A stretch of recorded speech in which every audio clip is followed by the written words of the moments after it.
નમસ્કાર દોસ્તો, હું છું આપનો મિત્ર રાજેશ સોડોડિયા અને સ્વાગત છે આજના એક નવા વિડીયોમાં.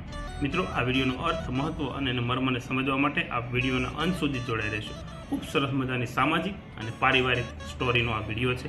આ વિડીયો આપને પસંદ આવે તો અમારા આઈડીને ફોલો કરશો, યુટ્યુબ ચેનલને સબસ્ક્રાઈબ કરશો અને વધુમાં વધુ લોકો સુધી શેર કરી અને આપના પ્રતિભાવ છે એ કોમેન્ટથી જણાવશો.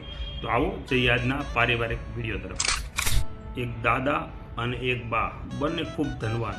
એમને 4 પુત્રો હતા અને એક દીકરી સાસરે હતી. સમય જતાં દાદા અને બા બંને વૃદ્ધ થયા. દીકરાઓના સહારે એમને રહેવાનો વારો આવ્યો. ચારેય દીકરા ઝઘડે. એમ કહે કે મારે સેટ નહીં થાય, બીજો કહે કે મારે સેટ નહીં થાય, મારે છોકરા નાના છે, ત્રીજો કહે મારે આવક ઓછી છે, તો વળી ચોથો કહે મારે તો પત્નીના ત્રાસથી મા બાપને રખાય નહીં.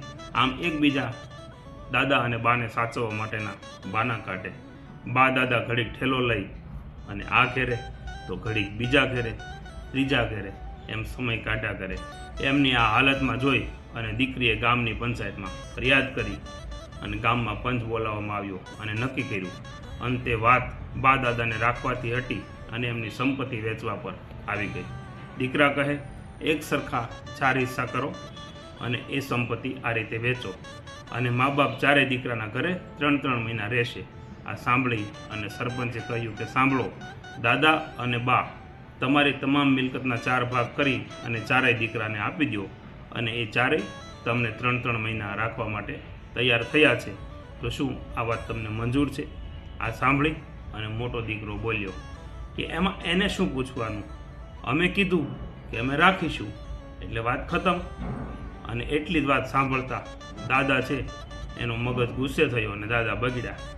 દાદાએ ત્રાડ પાડીને બોલ્યા કે તમે શું અમને રાખવાના હતા? હું તમને ચારેયને મારા ભેગા 3 મહિના રાખીશ અને બીજા મહિના તમારે ક્યાં રહેવું, શું કરવું એનું સેટિંગ તમારા લોકો ખુદને કરી લેવાનું છે. કારણ કે આ મિલકત છે એ મારા કાંડાની કમાણીથી થઈ છે.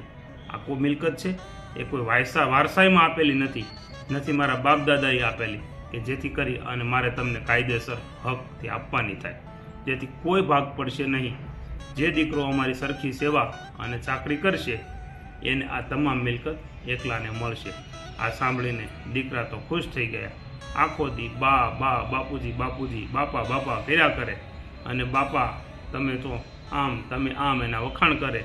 હોજી એના દીકરા કરતાં પણ વધુ લાડ લડાવવાનું ચાલુ કર્યું કે જાણે બા અને દાદા તો 8 વર્ષના નાના ગગલા હોય એમ જેમ બાળકોને સાચવે એમ સાચવવાનું ચાલુ કર્યું. દીકરાની વહુએ પણ આ રીતે રોજ શીરા અને લાપસી બનાવે, લાડવા બનાવે, ખીર બનાવે, મોહનથાળ, બુંદી, ગાંઠિયા, ફાફડા લઈ આપે અને સારામાં સારા ભોજન છે એ જમાડવાનું ચાલુ કરી દીધું. દાદા અને દાદીને રોજને માટે જલસા થઈ ગયા. એક દી બા કહે કે અમારા મર્યા પછી તમે અમારી પાછળ શું કરશો એનો અમને વિશ્વાસ નથી. આ સાંભળી અને ચારેય દીકરાએ બા દાદાને જીવતા જગત્યું પણ કરી નાખ્યું. કારણ કે પછી શું કરે એનું નક્કી નહોતું, એટલે એમની નજર સામે ખૂબ સારો કાર્યક્રમ કર્યો. 5-7 લાખનો ખર્ચો કર્યો. બધું એમ કેમ ચાલતું હતું. એવામાં બા ગુજરી ગયા અને અંતે દાદા વધ્યા. દાદાએ તમામ મિલકતની વસિયત કરાવી અને એક ડબ્બામાં મૂકી અને એ કાગળિયા છે એ ડબ્બામાં રાખી અને તાળું મારી દીધું. એ જ્યાં જાય ત્યાં ડબ્બો સાથે લઈ જાય, સાથે ડબ્બાને ફેરવે. દીકરાને બધાને એમ થાય કે આમાં મારું નામ હશે, બીજા દીકરાને એમ થાય મારું નામ હશે. આમ કરતાં ઘણા બધા વર્ષ નીકળી ગયા અને સમય વીતતો ગયો અને અંતે દાદા છે એ ખાટલે પડ્યા, એટલે કે એમની અંતિમ વેળા આવી. હવે ચારેય વહુ અને બાપા હવે તો એ ખાલી ડબ્બો ખોલે એની વાટે હતા અને એમાં કહે કે ડબ્બો ખોલો, તમે કોને શું આપો છો એ બતાવો અમને. બાપા કહે મારા મર્યા બાદ જ આ ડબ્બાને ખોલી અને તમે લોકો જોઈ લેશો. જ્યાં સુધી હું જીવતો છું ત્યાં સુધી આ ડબ્બો હું કોઈને ખોલવા નહીં દઉં, પણ મારા મર્યા પછી તમારે ડબ્બાને ખોઈ લેવાનું છે. અને છેલ્લે આ વાત કરતાં બાપા છે એ મૃત્યુ પામ્યા. ઘરમાં રોકકળ ચાલતી હતી, પણ ચારેય દીકરાની વહુનું ધ્યાન પેલા ડબ્બા ઉપર હતું. 12મું પતી ગયા બાદ સૌ મહેમાન જતા રહ્યા, સૌ ગયા, ઘર ખાલી થઈ ગયું. દીકરા એકઠા થયા, દીકરાની વહુ એકઠી થઈ અને બધા ભેગા થઈ અને ડબ્બો વચ્ચે રાખી અને ડબ્બો ખોલ્યો અને વસિયત કાઢી અને મળ્યા વાંચતાની સાથે જ બધાના પગની નીચેથી જમીન છે એ સરકી ગઈ. વસિયતમાં લખ્યું હતું કે ચારેય પંચાયતના ધકે ચડાવ્યા આંખના ચશ્મા કરાવવાનું કહેતા એક પણ ધ્યાન નથી આપ્યું. ગામના એક માસ્તર છે, એમણે મને આ ચશ્મા કરાવી આપ્યા અને એ માસ્તર છે એ 11 અનાથ બાળકોને સાચવે છે અને મારી જે આ તમામ મિલકત છે એ માસ્તર અને એ બાળકોને હું સમર્પિત કરું છું. આવો વસિયતનો અંદરથી ડબ્બો નીકળ્યો. આ જોતાની સાથે જ તે ચારેય દીકરા અને વહુ તો ખૂબ ચિંતામાં પડી ગયા. દાદા આગળ લખે છે કે મને વારે ચડાવવામાં આવ્યા હતા એ તમે ભૂલી ગયા કે શું? તમારો બાપ છું. તમારા બાના ફોટા પાછળ એક કાગળ હશે, એમાં લખેલા રોકડા હું તમને આપું છું. આ વાંચ્યું તો તરત ચારે દીકરા દોડ્યા અને બાના ફોટાની પાછળ જે કાગળ હતું એ કાગળ લઈ અને કાઢીને લઈ આવ્યા. તો એમાં જોયું તો દાદાએ દીકરાઓના જન્મથી લઈ અને મોટા થયા, પરણાવ્યા ત્યાં સુધીના ભરણ પોષણનો, સ્કૂલનો ખર્ચો, કોલેજની ફી, કપડાં, હોસ્પિટલના બિલ, જે કાંઈ વ્યવહાર કર્યો હતો તે ચાંદલા અને વહુને આપેલા તમામ જે દાગીનાઓ, એમનો જે સીમંતનો ખર્ચો હતો એ તમામ ખર્ચનો હિસાબ છે એ બાના જે ફોટાની પાછળથી કાગળ નીકળ્યું ને એમાં લખેલું હતું અને લખ્યું હતું કે આટલા રૂપિયા મારા તમારી પાસે ઉધાર છે, પછી ક્યારેક તમારા દીકરા રૂપી બની અને હિસાબ ચૂકતે કરજો.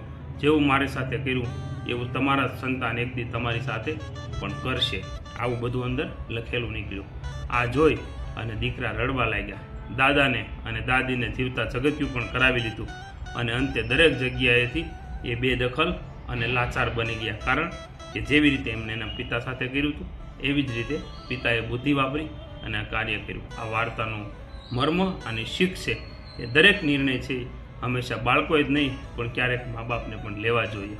તમારી હેસિયત અને નિયતથી વધુ તમને ક્યારેય મળવાનું નથી, પરંતુ સાંપ્રત સમયની અંદર જે લોકો મા બાપની સેવા નથી કરી રહ્યા, ખરેખર જે મેળવેલું હોય એ મા બાપની મહેનતથી હોય પણ નથી કરી રહ્યા, એના માટે ખૂબ મોટી શીખનો આ વિડીયો છે.